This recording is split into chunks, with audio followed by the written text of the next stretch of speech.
Hey YouTube, in this next deck profile I'm going to be doing an update on my Musketeer deck. So I still don't have Cecilia, but I did want to do an update to this deck because I wasn't really satisfied with the previous build. So I did manage to get some more Musketeers in here, but I still don't have Cecilia, so I'm still running Made of Trailing Rose. And it's not the end of the world, the deck still works. In fact, now it's a little bit more consistent in terms of having more Musketeers to superior call from the deck.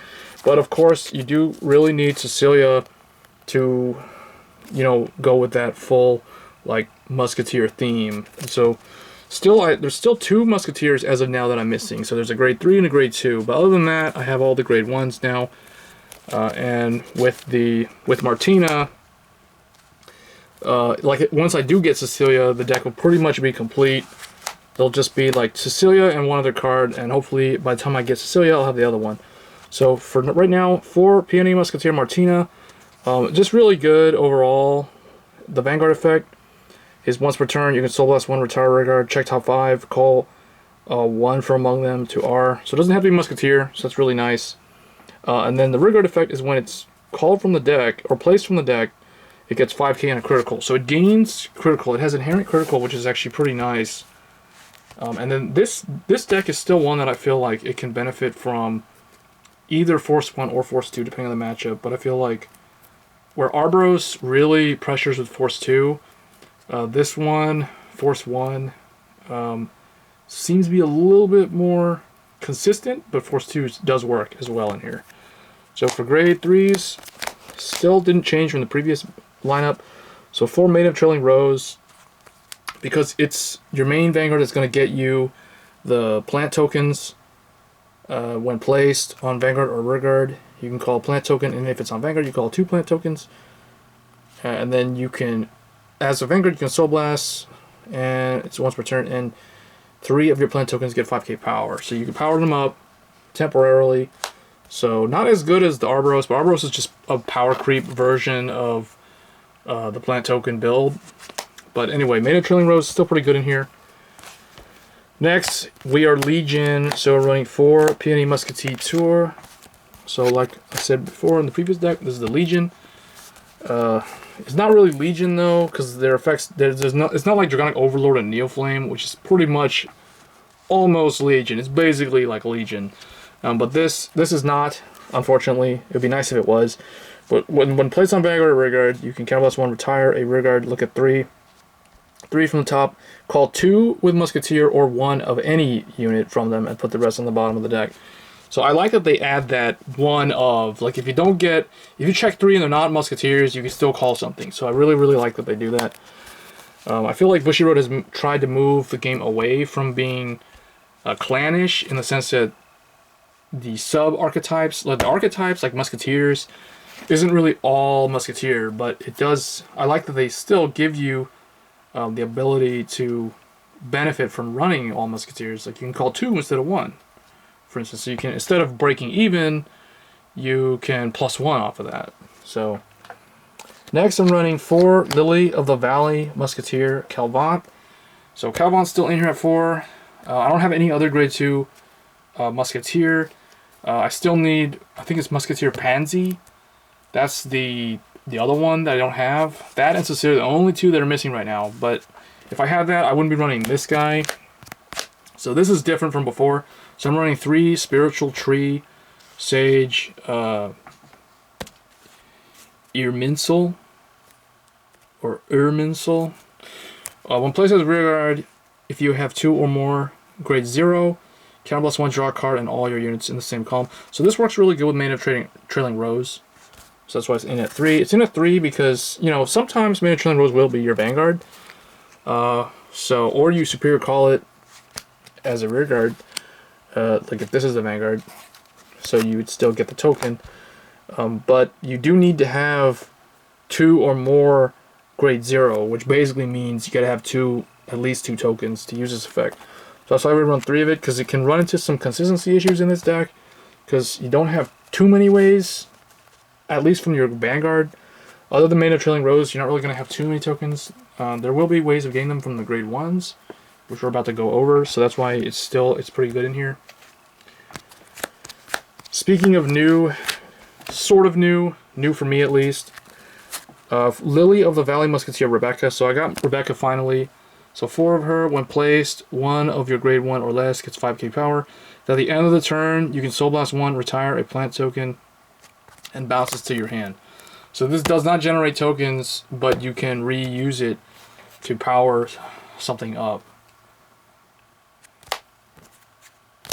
Next, we run 4 Dandelion Musketeer Mirka. So this used to be one of the main staples of Musketeers back in the day. So when placed on Vanguard or Circle, Soul Blast 1, call a plant token to R in the same column as this unit. So this does generate tokens for Soul Blast 1. And Soul Blast tends to be a pretty hefty cost in this deck. Because May of Trailing Rose uses it, Martina uses it, Mirka uses it, there's another grade 1 that also uses it. So it's pretty expensive. It can turn to an expensive cost, or a cost that you have to be very aware or cautious when you're trying to like strategize when to use your plays. But anyway, the other effect is when your other Vanguard is placed in the same column, this gains 3k power. So that's good. That's a very good Musketeer effect, because oftentimes you'll be calling, you know, like 2 or 3 cards from the deck per turn when you're doing a bunch of Musketeer on place combos to help thin the deck and stuff like that. So that's a pretty good effect as well. But this does work well with the Spiritual Tree Sage. So next we're running Arthurian Musketeer Gaston. So 4 copies of him. He's Musketeer. During the turn, it's placed from the deck. He gains 10k power. So you know, Martina or Tour will call him out, and he'll gain plus 10k power, so he'll be swinging 18 or boosting for 18. That's very good, and you have other ways of powering up your tokens and stuff that turn. So pretty good in here as a Musketeer. And the last one is 2 Fruits Basket Elf. So another card uses Soul Blast. And you could run 4 of this if you want to take like 2 Gaston out. But I opted to run only 2, mainly because of the Soul Blast. But it is very good because it does call 2 plant tokens, and if the Vanguard's grade 3, those plant tokens get 5k for until the end of the turn. So this in Arbros is actually pretty good. That's why I'm now running 2 of these in my Arbros deck as well. But it's pretty good at generating tokens, but you have to retire it, so that's one thing to be aware of. And it Soul Blasts. So unless you're able to ride multiple turns, you're gonna usually tend to run into Soul Blast issues with his deck. But it depends, because the deck can generate a lot of critical pressure, like Martina when called gains critical, and you can go force 2 and stuff like that. So with power gaining on call and stuff like that, it still works pretty well. For the 0 lineup, it's pretty straightforward. 4 draw, Sentinels, Maiden of Blossom Rain, and then you got to run the Musketeer critical, just because it's a Musketeer. So Night Queen, Musketeer Daniel, and then Insanely Spicy Battler Captain Stacey. So for this one, this is the newer critical. I believe Daniel is new as well, unless there was a great. I thought this was printed in. Okay, this guy must have gotten reprinted, because I believe he was in set 3. This is the new one. This was not in set 3 or EBO 3. So anyway, so 8 critical, and then 4 heal. So 4 draw. So pretty straightforward. And then the Musketeer starter, Broccolini Musketeer Kira. So that's basically the deck. There's nothing really that fancy. You just try to run as many Musketeers as you can. And, you know, just try to attack and crit for a game. That's basically it. Pretty straightforward Forest Clan, to be honest. I'm curious to see how the Asha trial deck and how the newer Neo-Nectar stuff will play, because I was a big fan of the Asha build back in the day for Stride. That was actually one of my more mainstream Stride decks that I was running at the time. But we'll see what they do. I'm curious to know where they take Musketeers. Are they kind of done with it, and it's just that's it?